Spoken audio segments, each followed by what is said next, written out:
matondo mingi lisusu na bapapa nyonso bozali wana pe na bamama pe na bandeko nyonso oyo boza na kati ya salite na France na lisanga bolingo bozali banda soit na Canada soit na Maroc soit na Afrique du Sud soit na États-Unis soit na Belgique na Suisse na Angleterre par-ci par-là bozali mbote na bino pe matondo mingi na ndenge botelemi mpona kolanda nzela na biso esengo ya lobiko ndenge bakoko na biso batosaki tata wamba Pontolendo banataka mvulusi mbangu pe mamaki pavita ya solo bapapa na ngai nayebi ke etumba oyo ebandi kala bamama uta bakoko na biso babandaki kotelema mpona etumba ya Kongo mamaki pavita alongaki te mpona nini ezali kaka bato oyo tata wamba Pontolendo atindaki amemela sango bato wana nde kaka baboyaki koyoka ye pe ba oyo bayokaki bamitikaki na baposa ya nzoto nde esaliki balongi bazala te nde yango esalaki lokola pasi ya pamba ya mamaki pavita neleko ya mvulusi kimbangu alongaki te mpona nini alongaki te bamindele babundisa bana Kongo babundisa bana Kongo babundisaki na nini parce que neleko ya mvulusi kimbangu ezalaki na 37,000 familles oyo se bandimaki sango ya mvulusi kimbangu meloko nini esalaki mvulusi kimbangu sango wana ekokisama te eloko nini esalaki bato oyo bayaki kokolonize biso bazalaki na manière ya mabe alors pour cela mateya oyo bango bayaki kobalula nde yango eyaki kosala mwa pasi moke ezalaka ndenge nini mpona mvulusi kimbangu alonga te soko alongaki te po bakoko na biso nde bapesaki ye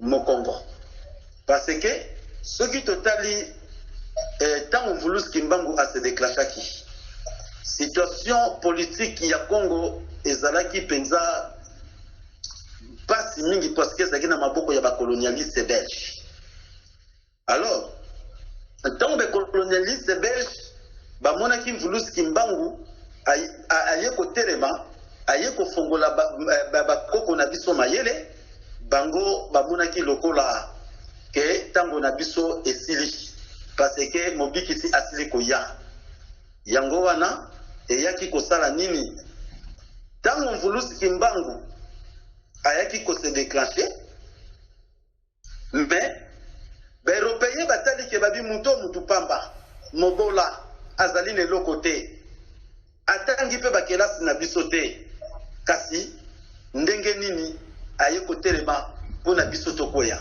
alors biso mpe fo totelema mpa na ye et quand mvulusi kimbangu déclencha en 1921 la lutte de libération de notre peuple contre toutes sortes d'exploitation donc ayaki kaka mpona Congo Afrique ezala na liberté toutes sortes d'exploitation même na colonisation ya makambo etali ya baklasse ya bareligion mvulusi kimbangu ayebi ke baekole bamemelaki biso baklasse wana baenseignement wana et na religion bamemelaki biso soki biso tosadere nango direct tokombe esclave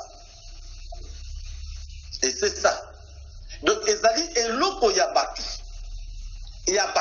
ya bobango bango baye kotransmettre ngo mpa na biso alors tokokoka na bango te alors tokotikalaka libela kozala baesclave na bango alors en 1921 ntango mvulusi kimbangu ase déclenché mpona kolite na libération ya biso bapeuple africain contre toutes sortes d'exploitation mais il fut arrêté brutalement et torturé bakangaki ye lokola na ndenge moko ya kosaka na kutu te brutalement yango ozomona bolimbisi lingala eza pasi mpona koloba ngo na lingala brutalement wana donc ezopesanga makokoso bolimbisa ngai e kotorture wana kobeta ye lokola nyama.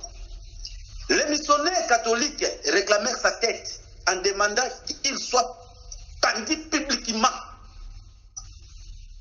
Donc, bakabia catholique, balobi bokate mutu boya nango. Tokobomaye na misu ya bato.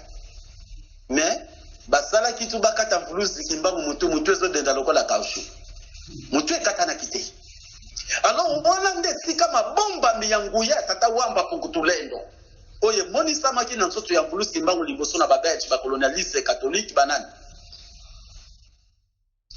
nzambe wana oyo akomesaki mutu avulusi kimbangu kaushu ye wana oyo ngai akolakisa bino parce que quel que soit lelo tozana na mai na misu quel que soit lelo toza kolela mais soki tomeki kosimba yango malamu nayebi ke papa nzambe akobokola makambo mosusu tala bamindele bazalaki na bainstrument bazalaki na baarmement mais bakokaki kokata mvulusi kimbangu mutu te.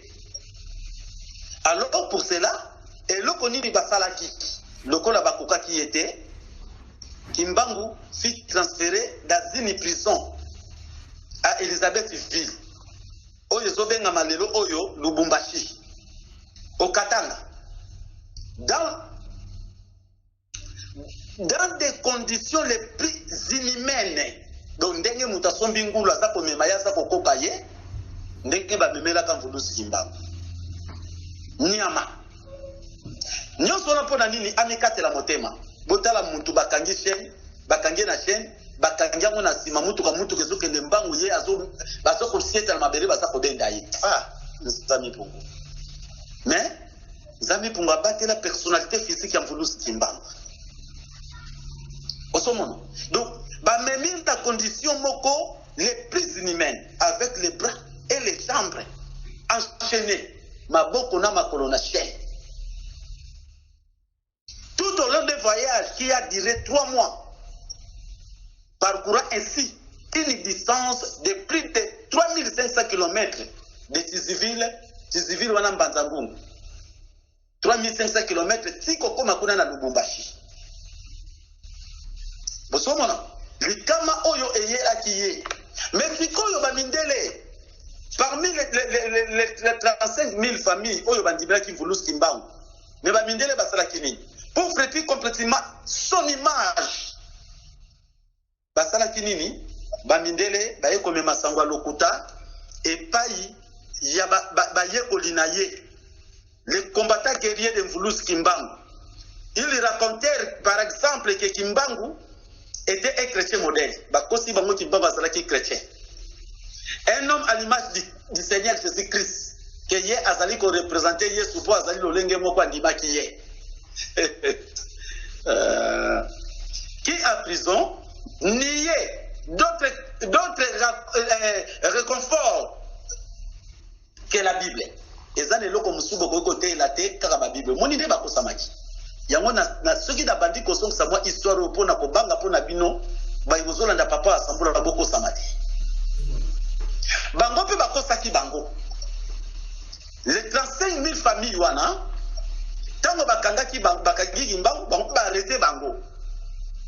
Alors babandi ko enseigner bango que nani Kimbangu wana za magicien féticheur boye ba misusu ba o ba préparer ki bango pour basala mangomba batei bango ke Kimbangu za représenter Jésus-Christ azongu ya wana pa ya Jésus et ça na réconfort mususu bo côté là bobele kaka Bible. Un exemple de foi chrétien que les Congolais doivent suivre s'ils veulent entrer au royaume des cieux.